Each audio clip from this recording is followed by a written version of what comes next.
Yang pertama itu teman-teman disuruh cari tentang intertemporal budget constraint. Itu turunannya dari mana? Ya.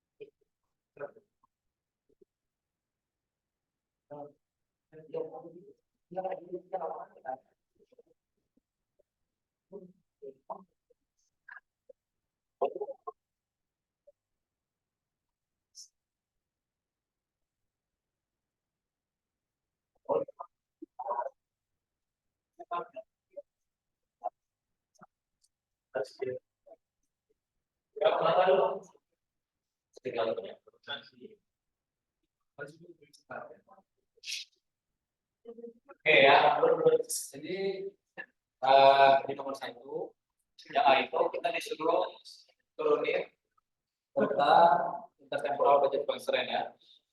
Oke, jadi ada beberapa asumsi yang kita perlu perhatiin di intertemporal budget constraint. Pertama ada income, currency income. Terus ada future income.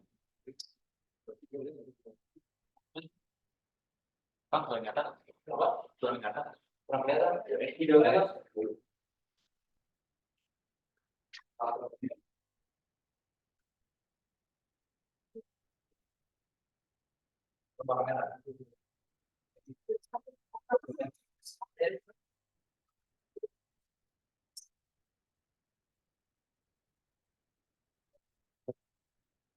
Oke, jadi pertama kita butuh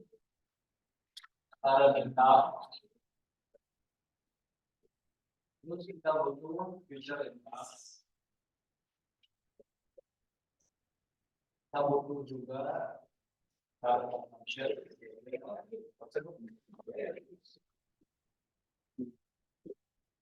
terus kita butuh juga future consumption.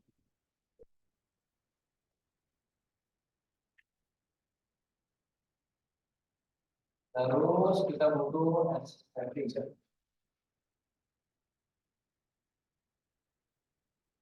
Nah, kita kan udah punya informasi ini ya teman-teman.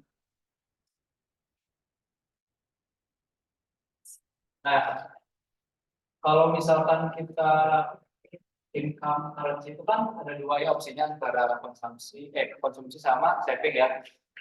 Berarti yaitu sama dengan C1 ditambah dengan saving ya. Ini buat Y1, buat Y2 ya, buat Y2 itu sama dengan C1 C2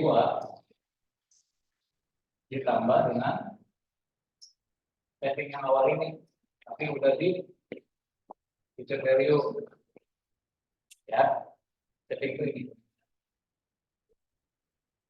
Oke.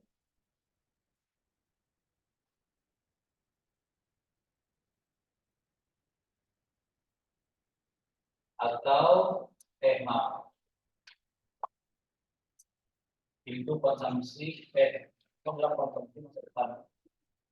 Kita menggunakan konsumsi masa depan itu dengan menggunakan income yang di masa depan dengan saving yang di masa lalu, tapi udah di apa? Ini udah ketemu sebenarnya.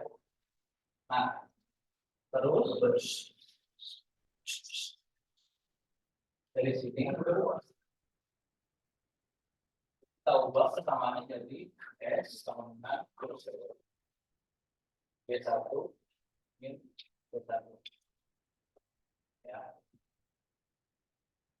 Di situ kita masukin fungsi ini, kita substitusiin ke fungsi S jadi C2 sama dengan Y2 ditambah Oke, min C1 dikali dengan I plus R ya. Nah, habis itu dua ruas ini kita bagi dengan 1 plus R ya. Nah, kedua 1 plus R dua dibagi 1 ditambah ini tahu ya.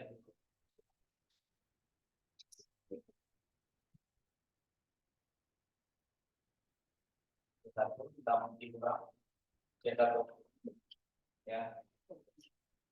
Habis itu kita pindah luasnya cetak ke kiri jadi ke 1 ditambah C2 per 1% kemudian Y1 ditambah Y2 per 1.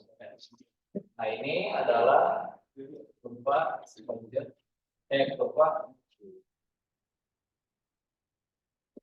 intertemporal budget transfer. Di sini ada yang ditanyakan. Question. Sudah kebayang? Kita cara nurunin itu. Kalau nggak ada, aku anggap ngerti ya.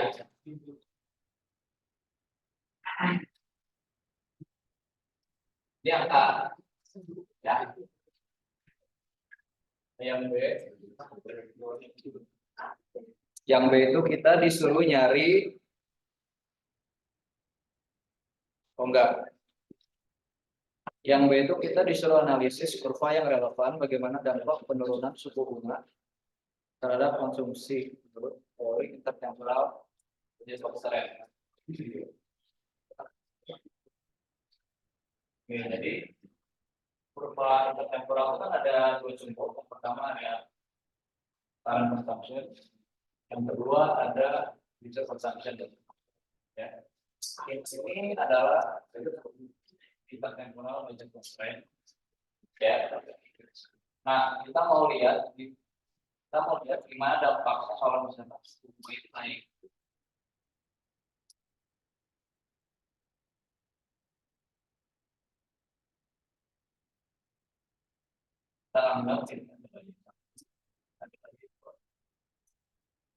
Nah, jadi ketika si suku bunganya naik atau turun itu,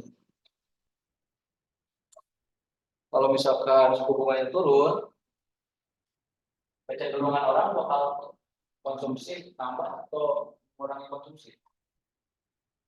Nambah konsumsi ya. Nah, jadi nanti si kurvanya akan berbentuk seperti ini. Dia bakal membentuk kurva ini.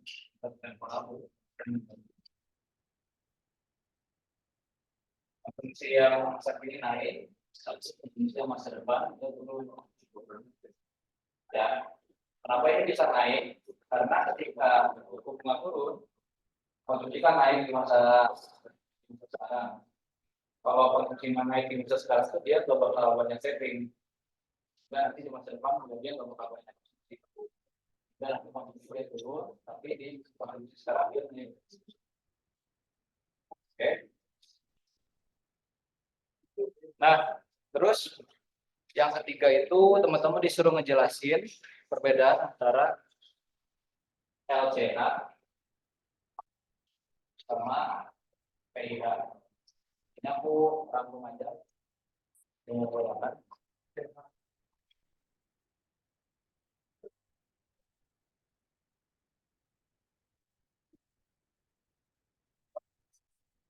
Nanti aja.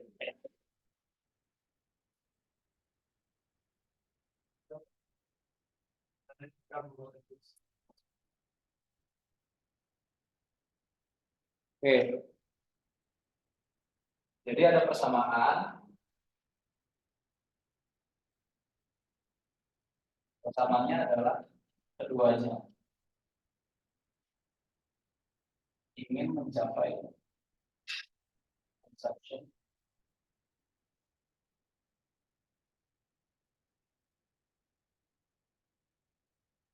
yang perbedaannya itu adalah kalau RCK dia pengen melihat bahwa income itu bervariasi setiap tahun.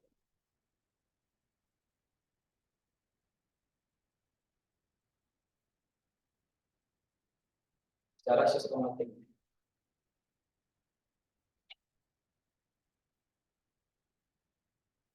Kalau misalkan PIH, dia sama pengertiannya, tapi tidak.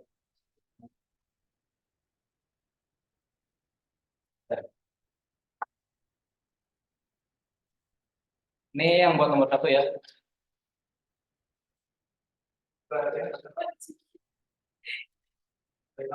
Baik. Apa? LCH. Oke. Kalau misal di kalau misalkan ya income itu bervariasi, tapi dia sistematik. Maksudnya kalau misalkan kita tahu ya setiap waktu itu pendapatan atau gaji kan nggak seluruhnya nggak seluruhnya tetap kan, bisa aja bisa naik turun kan. Nah, tapi kalau misalkan yang sistematik, dia tuh benar-benar gajinya sistematik naik turunnya. Jadi kita udah tahu polanya. Walaupun gajinya naik, bervariasi naik, turun, tapi kita udah tahu polanya kayak gimana. Oh, mungkin untuk bulan depan gaji saya akan naik segini. Udah tahu nih, karena udah ada polanya, udah ada deretannya. Kalau misalkan yang PIH, dia nggak ada, dia benar-benar berfluktuasi, dia nggak bisa memprediksi gitu. Nah, itu yang depannya tanpa tahu ada polanya. Ya, jadi enggak. Namanya permanen lagi. Apa? Namanya permanen tapi ya permanen. Iya. Apa? Lupa IBC.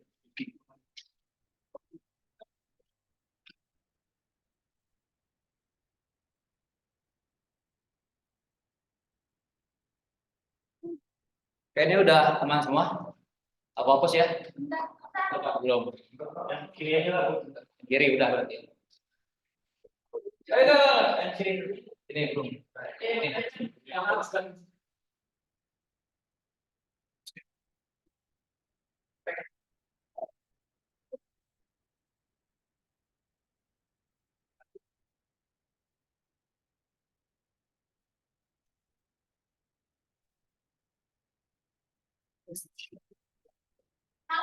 Ya. Ini. Ini kurva IBC. Ya. Ya.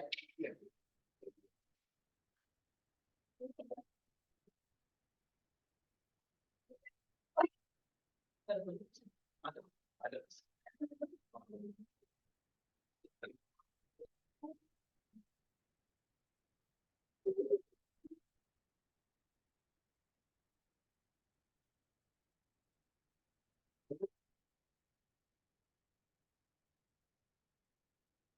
Diajarin. Kalau dia akan juara ya.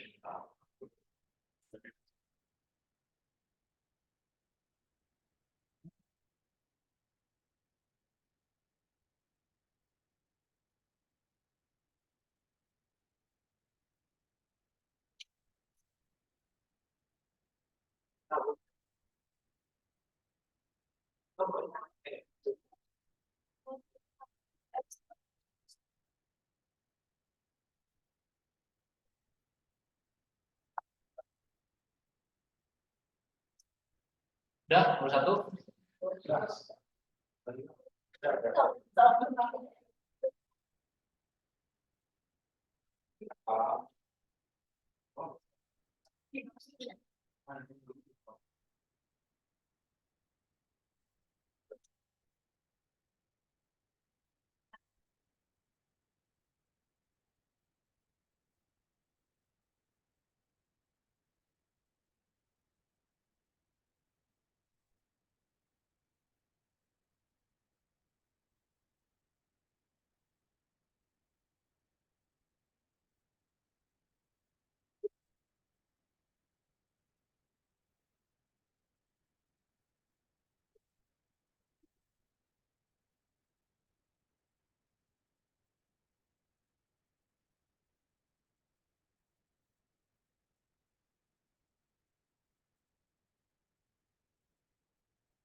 Udah semua?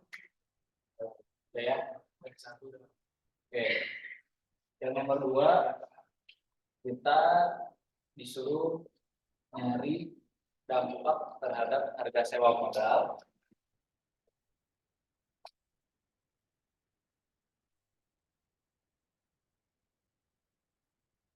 Harga sewa modal itu rumusnya adalah ya. Terus kita disuruh nyari harga sewa modal, biaya modal.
Ya, ini delta. Oke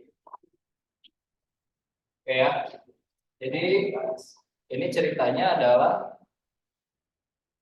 inflasi itu sedang meroket. Kemudian bank sentral itu meningkatkan suku bunga. Ya.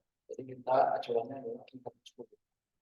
Nah, ketika suku bunga naik, gimana dampaknya terhadap 3 variabel ini? Ya, kita bahas dulu yang harga sewa modal. Ketika suku bunga naik itu kan menyebabkan price itu turun, sebenarnya ya. Price itu juga hingga nanti harga sewanya adalah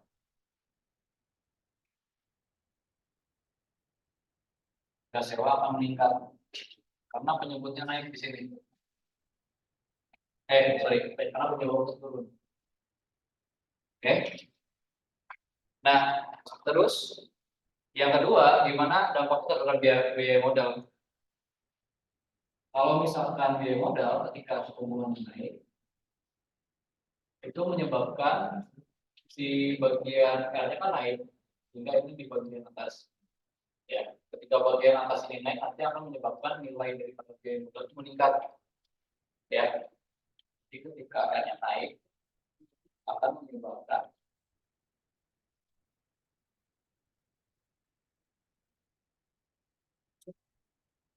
misalnya naik. Nah, yang ketiga, kita pengen melihat dampaknya terhadap investasi.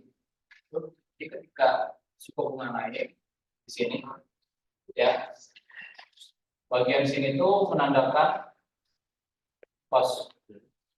Ini adalah revenue. Jadi ketika cost naik, dia akan menyebabkan beban biaya perusahaan akan meningkat dan menyebabkan investasi turun. Jadi kesimpulannya adalah investasinya total.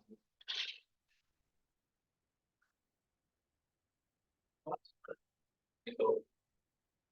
Ya, jadi dampaknya untuk harga sewa dia naik, harga biaya kapitalnya naik, dan investasinya turun. Oke, ini udah beres semua merah. Udah.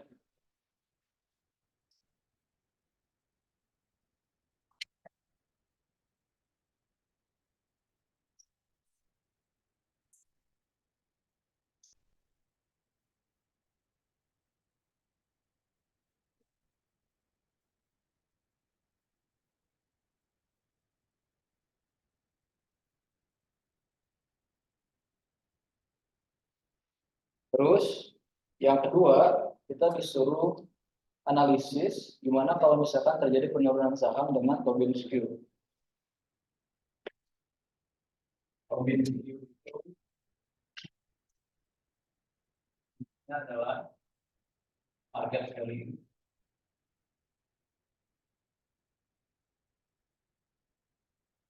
Maksudnya dibagi dengan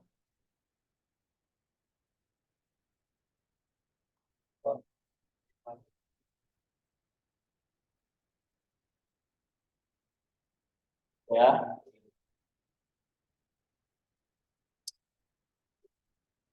Nah, ini kan kasusnya kalau misalkan si harga sahamnya turun, nanti market value-nya turun ya. Nah, ini tuh akan menyebabkan nilai itu dia turun. Q-nya turun, dia akan menyebabkan investasinya juga turun. Dan ini akan menyebabkan harganya turun. Sehingga pada akhirnya akan menyebabkan turun. Ya, ini analisis buat yang lebih dulu. Oke.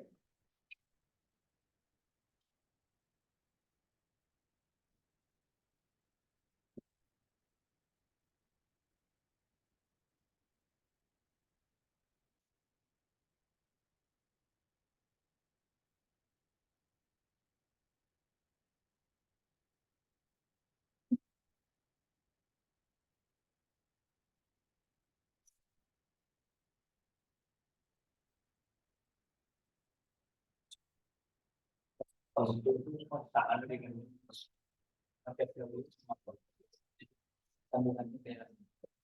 Tapi ini sama saja. Dan ini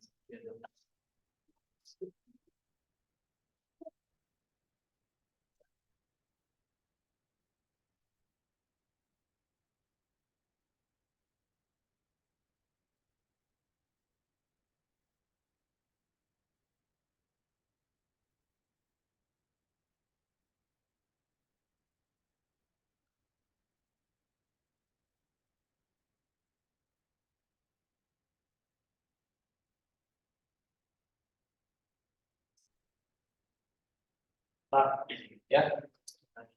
Apa tadi yang bikin sama dengan masih value replacement yang menurut money value-nya doang apa dulunya? Dulunya maksudnya gimana dulu? Ya sebenarnya money value pas gitu. Enggak, ini aja ya. Asumsinya market value-nya doang. Oh, apa itu? Market value itu saham ya?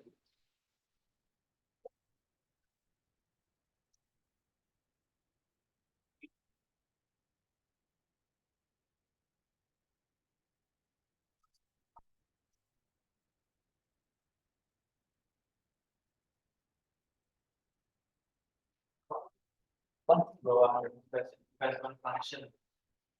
Investment function. Itu apa nih? Kalau ini revenue, cost.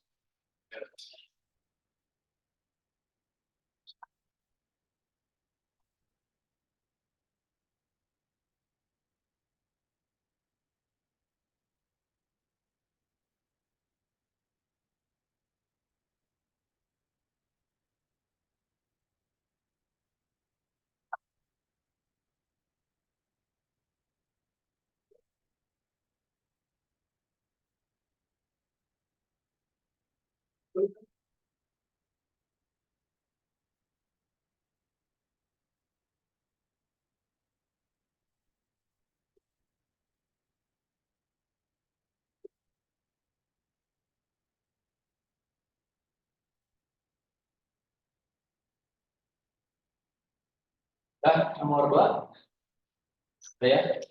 Oke, kita lanjut ke nomor tiga ya. Oke, nomor tiga itu ditanya perbedaan inside black sama outside black. Oke ya. Kalau inside black itu dia adalah respon waktu itu saya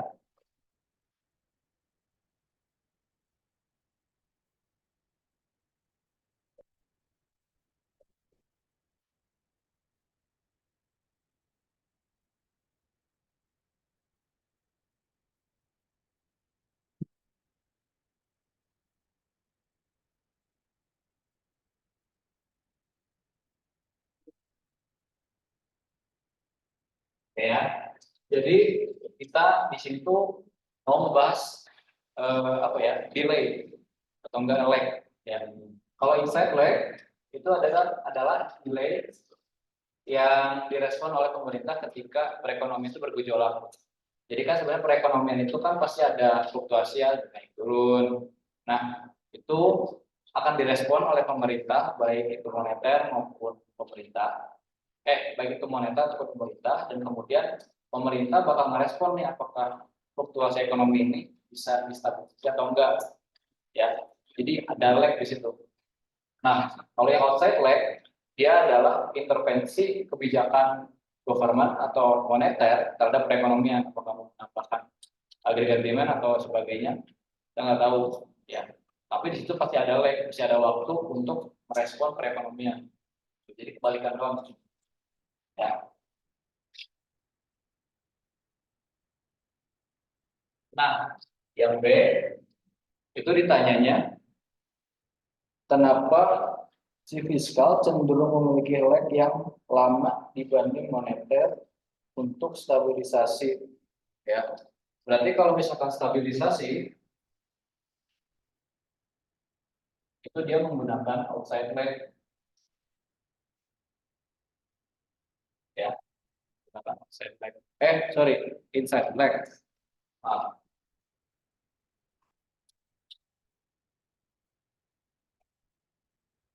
Dia pakainya inside lag. Kenapa? Karena pemerintah itu mau melakukan stabilisasi sebagai respon dari adanya ekonomi yang bergejolak ya. Jadi ketika ada ekonomi yang bergejolak, pemerintah pengen intervensi. Tapi kenapa intervensi pemerintah lebih lama daripada moneter? Karena kalau pemerintah respon ke ekonomi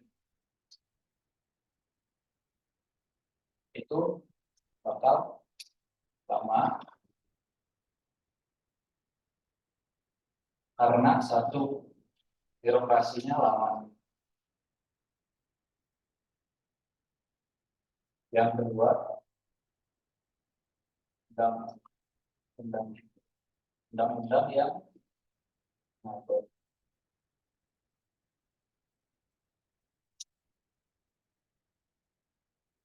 Yang ketiga,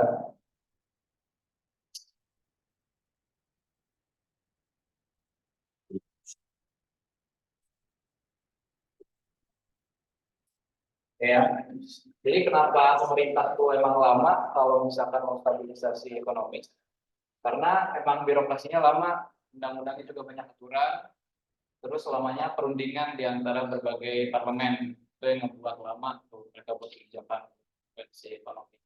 Sementara kalau misalkan kebijakan moneter, dia petinggi-petinggi bank sentral itu cuma ada dewan doang, dewan gubernur. Mereka cuma ngerundingin beberapa orang, cuma 5 orang, naikin suku bunga atau enggak, udah selesai. Dia bakal mempengaruhi ekonomi secara cepat. Gitu. Ya, ini alasannya. Nah, yang ketiga, kalau misalkan ada inflasi,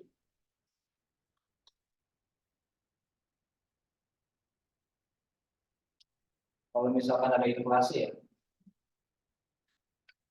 kalau misalkan ada inflasi tinggi, yang kita lakukan apakah naikin suku bunga atau turunin suku bunga? Ini pertanyaannya ya. Nah, jawabannya yang paling tepat itu adalah kita dengan menaikkan suku bunga. Dengan menaikkan suku bunga atau membiarkan suku bunga konstan.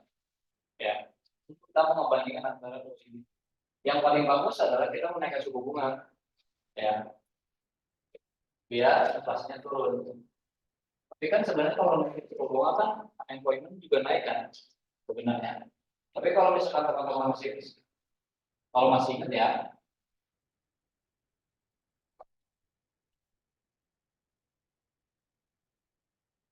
kalau teman-teman masih ingat sebenarnya kan kita punya yang namanya LLKS. Ini adalah demand, supply. Ya. Jadi ketika misalkan ya kita menaikkan suku bunga, dia akan mungkin dia akan menurunkan harga dirinya. Dia akan menurunkan harga dirinya. Tapi dalam jangka panjang dia pasti akan menaikkan agregat supply itu, ya. Dia akan mengembalikan dirinya ke titik semula. Ya. Nah, itu penjelasannya. Jadi sebaiknya yang nomor 3C emang kita harus naikin suku bunga biar inflasinya turun. Kita nggak usah mengabaikan penurunan kita nggak usah ngabain kenaikan unemployment karena dalam jangka panjang juga otomatis kita bakal berada di faktor natural, pasti bakal balik lagi. Jadi nggak usah ya. Yang kita perlu perhatiin adalah untuk stabilisasi si inflasinya itu sendiri.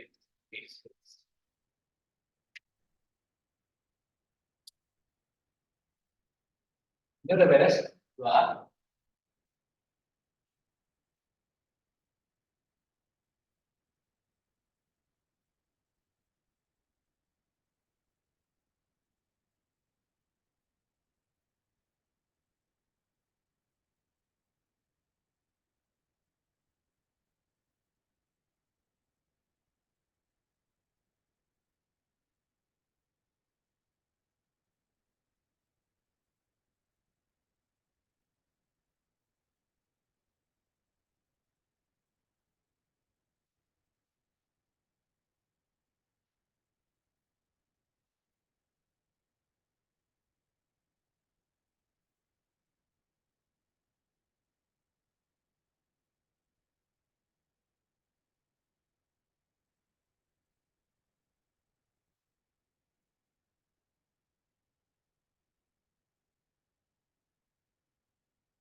Oh, iya.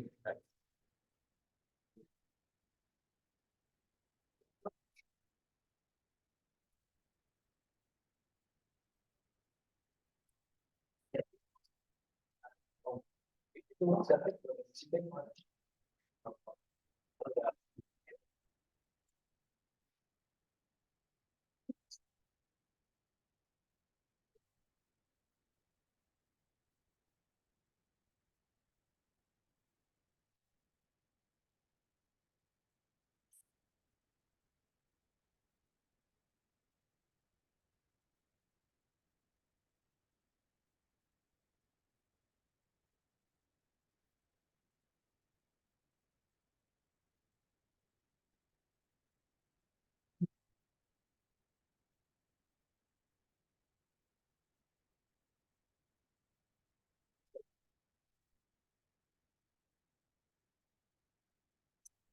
Dan nomor 3, udah ya. Udah itu.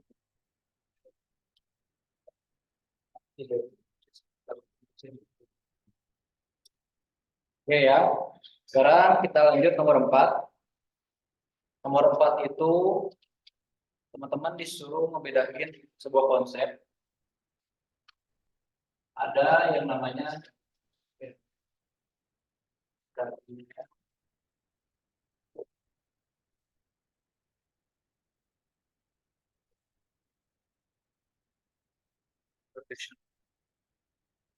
Oke, jadi ada yang namanya tradition.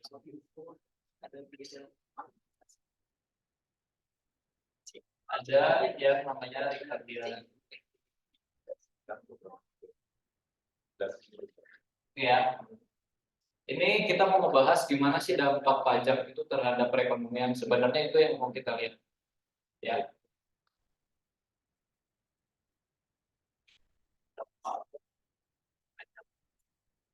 Ada bahwa Ricardian.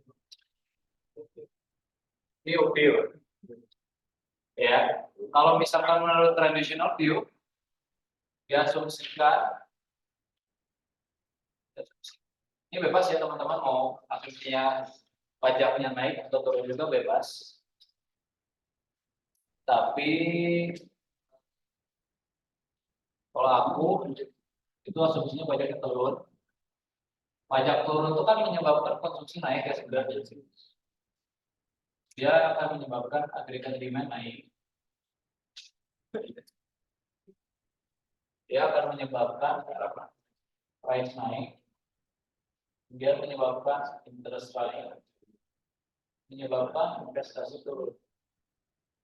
Ya.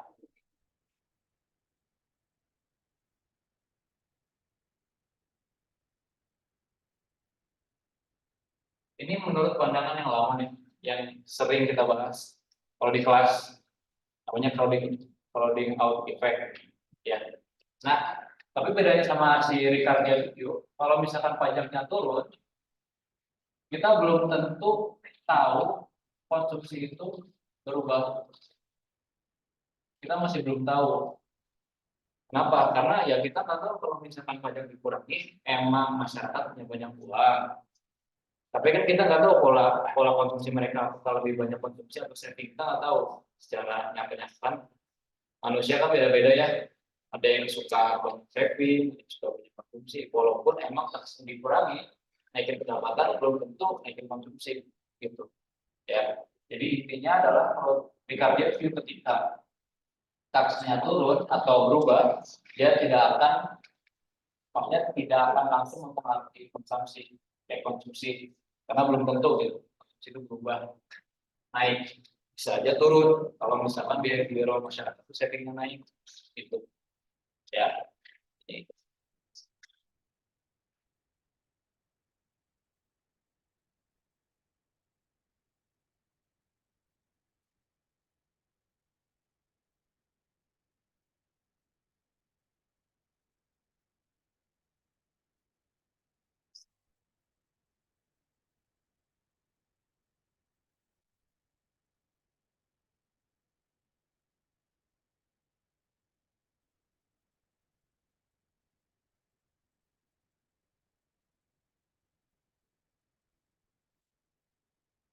Ini nomor 4.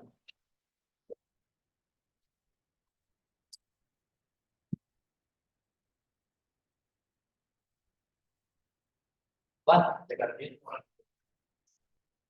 orang apa? Nama orang satu. Iya, ini.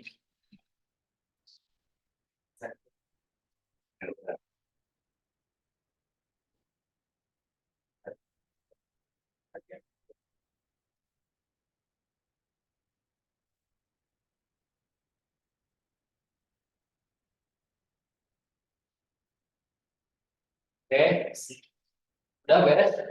Nomor satu, nomor 4. Soalnya mau dihapus, karena mau 5 panjang. Udah ya.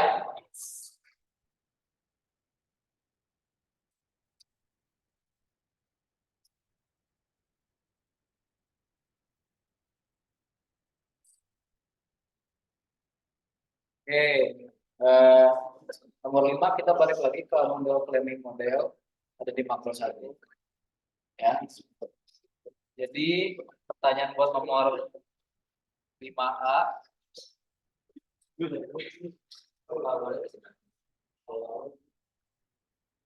izin tetap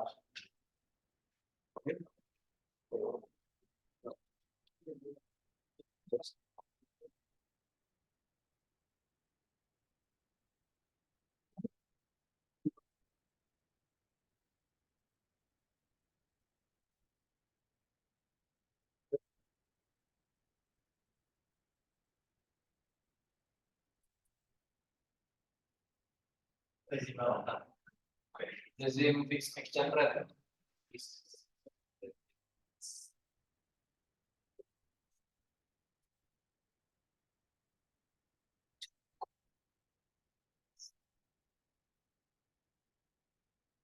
Ya, dia tuh pengen nanya kenapa kalau di rezim fixed exchange rate fiskal tuh lebih efektif buat terhadap perekonomian. Maksudnya efektif buat perekonomian tuh indikatornya adalah outputnya naik, itu aja ya. atau biasanya apa? Effectively on go policy instead monetary policy. More than boleh lah.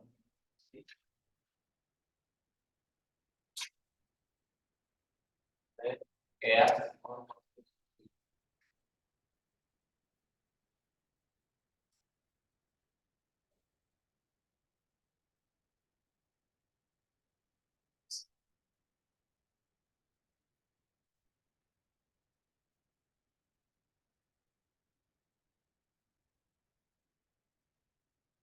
Oke ya. Jadi yang pertama kita mau coba analisis dulu. Kalau misalkan government-nya naik ya. Oke.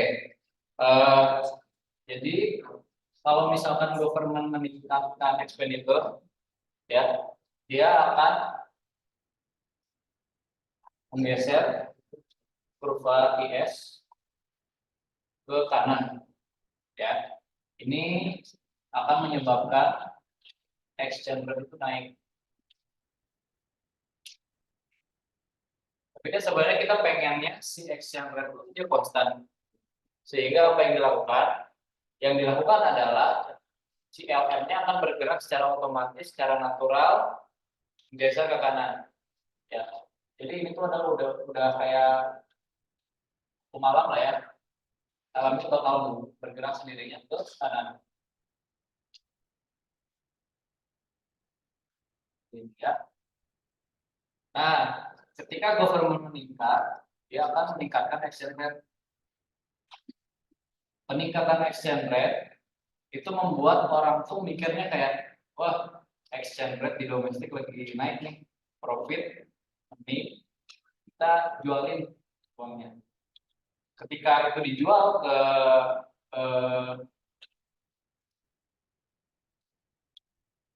ketika kita jual itu ke masyarakat, maka si maksudnya money supply itu bakal lebih banyak di masyarakat. Ya, itu namanya behavioral arbitrage. Jadi itu orang-orang yang memainkan foreign exchange rate. Ya, jadi ketika exchange rate-nya naik, dia itu cenderung menjual uang, maksudnya dia cenderung menjual uang di kita buat dibeli uang yang foreign biar dapat keuntungan, sehingga uang domestik nggak ada value-nya di masyarakat karena dibuang. Kita nggak perlu uang domestik, kita perlunya uang luar negeri karena kita udah dapat profit dalam penjualan uang domestik, gitu ya. Juga itu akan menyebabkan money supply itu lebih banyak di masyarakat dan menggeser si LM ini ke kanan dengan sendirinya.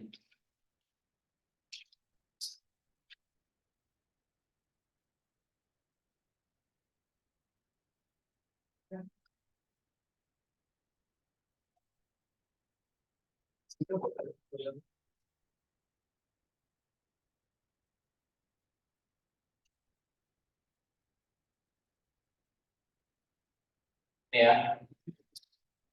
Nah, ini efektif meningkatkan si output. Ya, jadi Y1 ke Y2.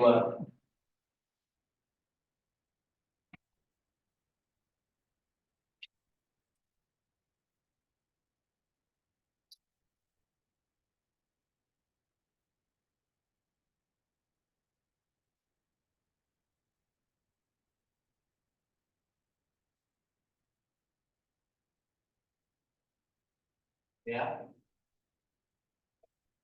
Nah, kita bandingkan dengan kalau misalkan ada monetary policy.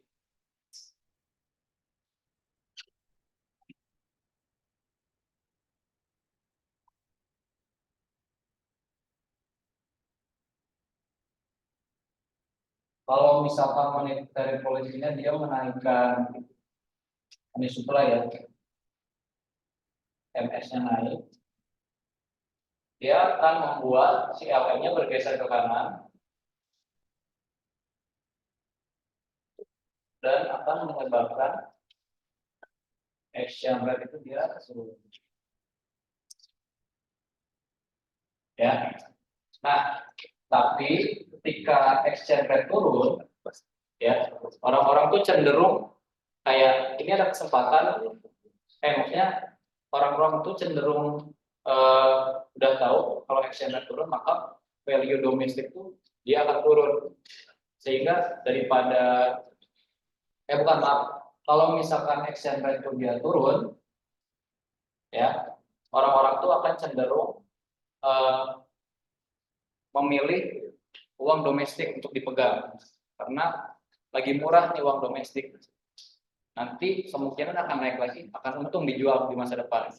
Sehingga ketika si perilaku si arbitrase ini dia apa membeli domestik, maka nilai si uang domestik itu dia akan meningkat dan akan dengan sendirinya menggeser si PLN gitu lagi. Jadi siapa apa bolak-balik ya. Jadi untuk yang moneter dia tidak efektif.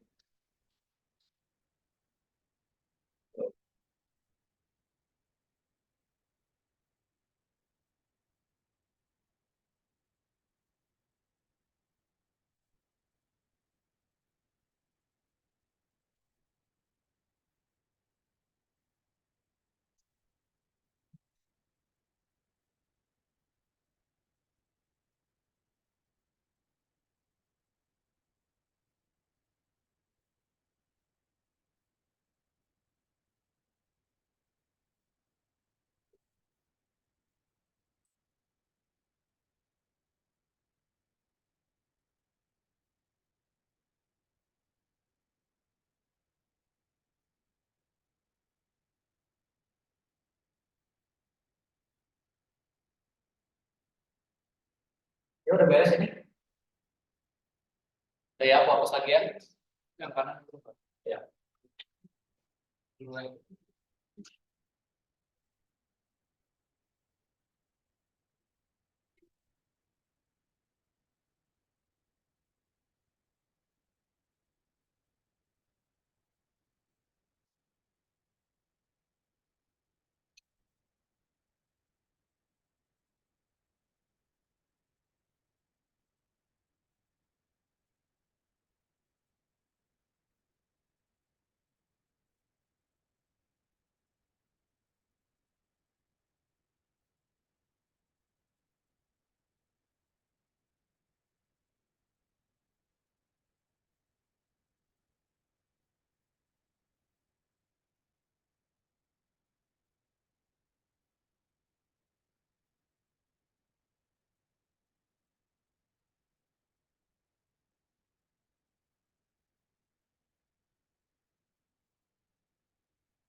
Ini udah beres. Udah efektif. Udah. Udah.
Oke ya.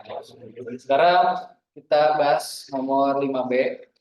Jadi kalau misalkan di floating exchange rate, dia tuh yang lebih efektif adalah moneter ya dibandingkan dengan government.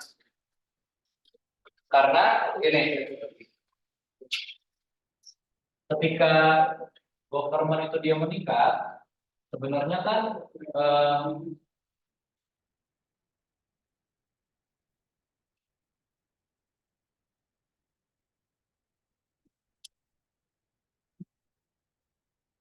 kalau misalkan government itu meningkat, itu dia akan menyebabkan agregat demand itu dia naik, ya kan?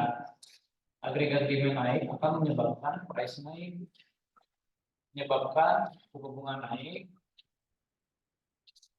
kemudian menyebabkan investasi turun, gitu. Ini menyebabkan exchange rate dia naik, dan ini akan menyebabkan ekspor seluruh ya. Jadi ketika government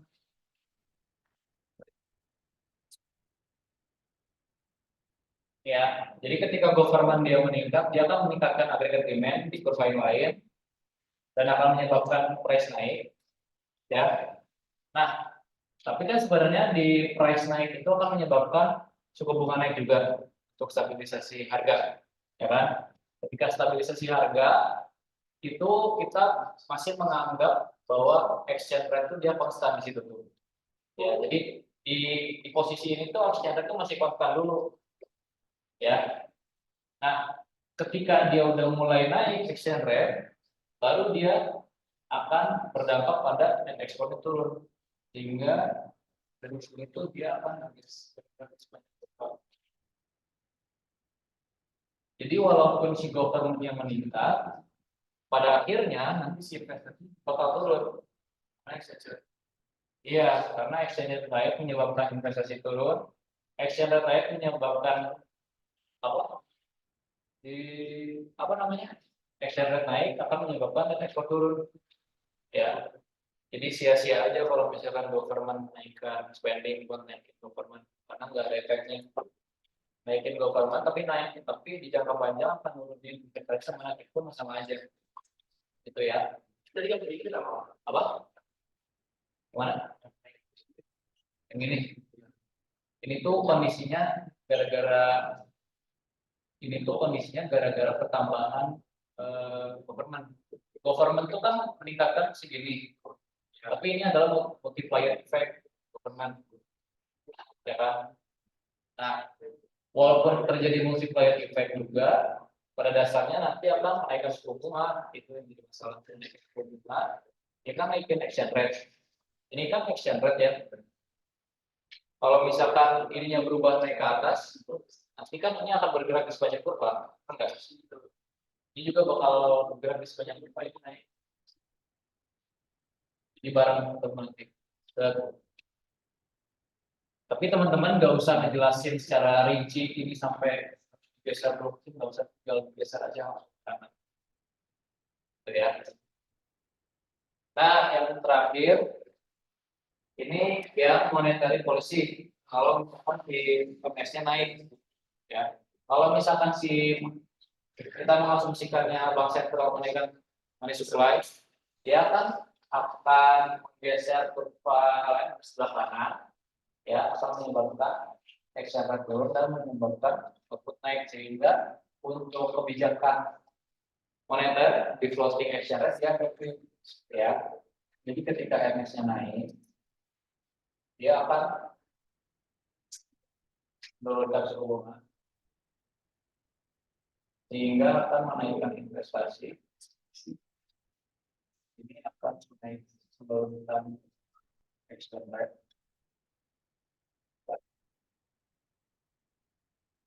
Ya.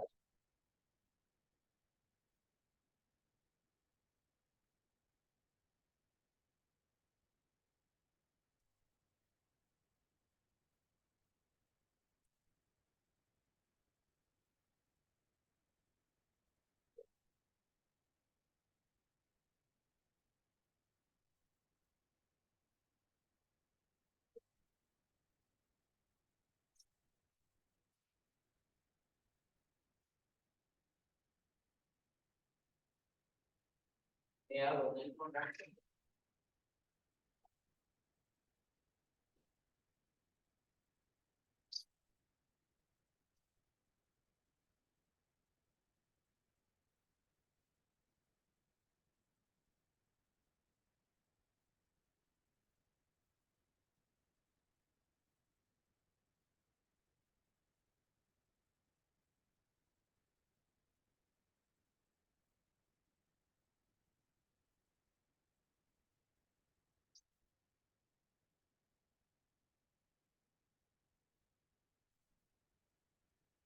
itu apa? Itu apa? Apa? Oh, ini ada.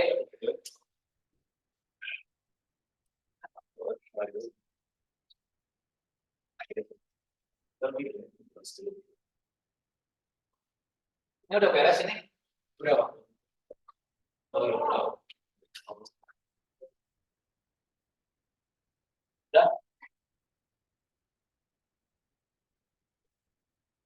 Ini udah beres ini.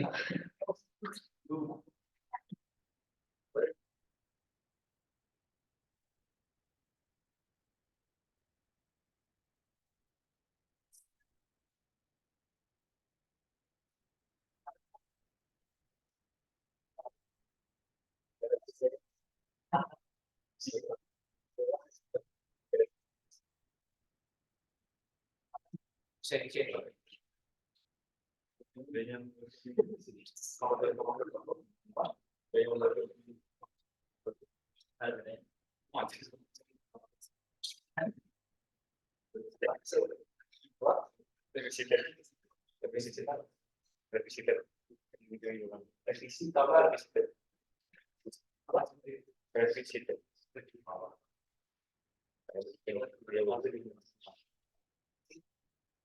Ya udah beres ini. Ya, kita ke soal terakhir ya.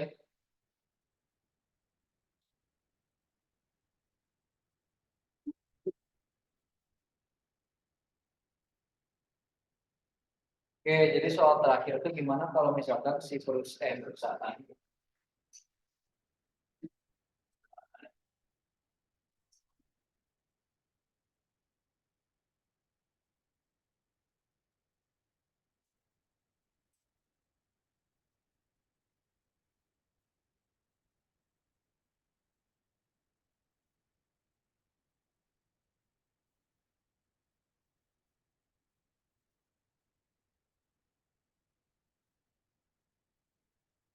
ya.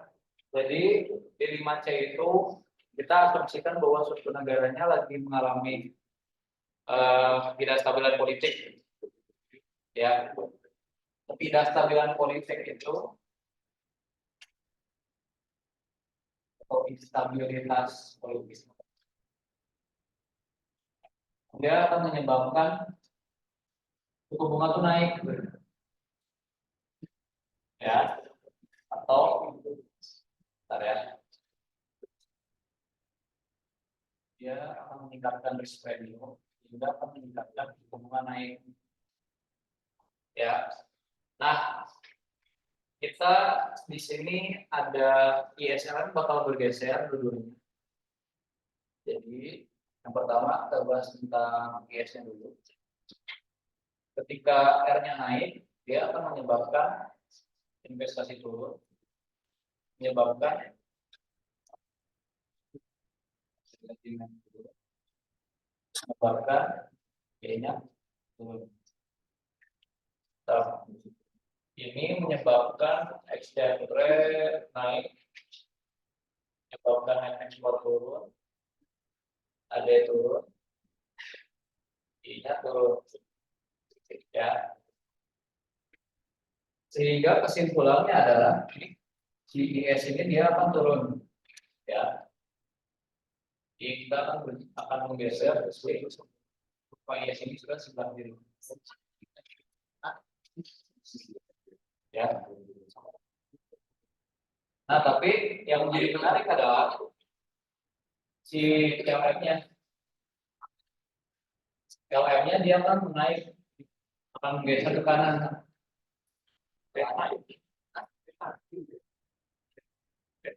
Oke.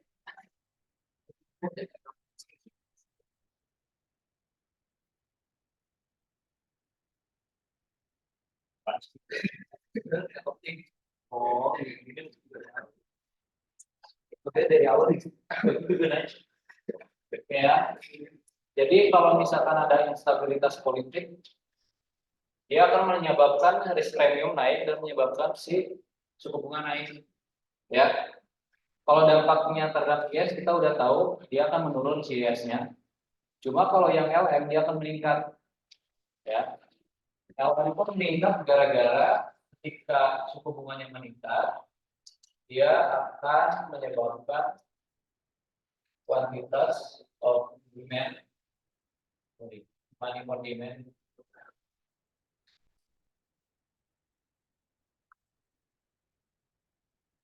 dia turun, menyebabkan Y-nya naik, menyebabkan money demand-nya naik lagi.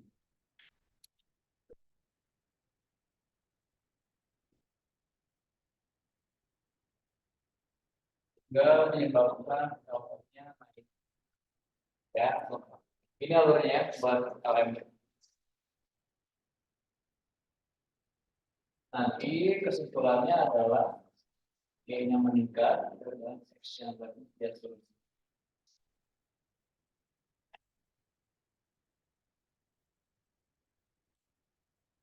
Udah beres.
Iya, apa?